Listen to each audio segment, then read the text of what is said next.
இன்னைக்கு ஒரு pasta recipe பார்க்கலாமா? என்னடா இவ ஹெல்த்தின்னு சொல்லுவாள், இவளே இன்னைக்கு பாஸ்தா செய்யறாள்னு பாக்குறீங்களா?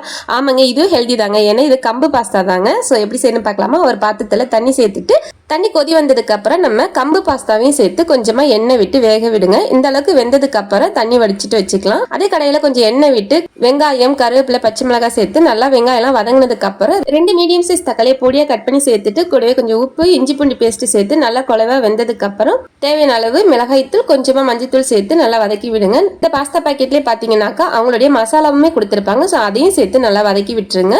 இந்த அளவுக்கு வதங்கினதுக்கு அப்புறம் 2 முட்டையை உடைச்சி ஊத்தி நல்லா இந்த அளவுக்கு பாயில் பண்ணிக்கோங்க. இந்த கன்சிஸ்டன்சி வந்ததுக்கு அப்புறம் நம்ம வேக வச்சு இருக்கக்கூடிய கம்பு பாஸ்தாவை இது கூட சேர்த்து நல்லா கலந்து விட்டுருங்க. ஃபைனலா கொஞ்சம் மல்லித்தலை தூவி இறக்கணும் அப்படின்னாக்கா சூப்பரான ஹெல்தியான பாஸ்தா ரெடிங்க. டேஸ்ட் உண்மையிலேயே சூப்பரா இருந்துச்சுங்க. அது மட்டும் இல்லைங்க, ரொம்பவே ஹெல்தியும் கூட. நம்ம குழந்தைங்க அடிக்கடி பாஸ்தா, நூடுல்ஸ் அப்படிலாம் கேட்பாங்க. ஸோ அவங்க கேட்கும் போது இந்த மாதிரி மில்லட்ஸ்ல தயார் பண்ணதை செஞ்சு கொடுங்க. அவங்களுமே லைக் பண்ணி சாப்பிடுவாங்க. நான் இந்த மில்லட் பாஸ்தாவை நியூட்ரல் நேச்சுரல்ஸ்ங்கிற இன்ஸ்டா பேஜ்ல இருந்தாங்க வாங்கியிருந்தேன். இவங்க கிட்ட கம்பு பாஸ்தா, திணை நூடுல்ஸ், வரகரிசி பொங்கல் மிக்ஸ், அரிசி upma, ABC blast, nuts delight, millets குக்கீஸ்னு எல்லாமே ஹெல்தியா கிடைக்குதுங்க. மில்லட் குக்கீஸ் வேற லெவல்ல இருந்துச்சுங்க. அதே மாதிரி என்னோட ஃபேவரட் லிஸ்ட்ல அந்த நட்ஸ் டிலைட்டுமே ஒன்று ஆயிடுச்சுங்க. உங்களுக்குமே இந்த ப்ராடக்ட்ஸ் எல்லாம் வேணும்னாக்கா உங்களுடைய வெப்சைட்ல ஆர்டர் பண்ணுங்க. அப்படி இல்லைனாக்கா உங்களை இன்ஸ்டா பேஜ் டேக் பண்ற, டிஎம் பண்ணி வாங்கிக்கோங்க.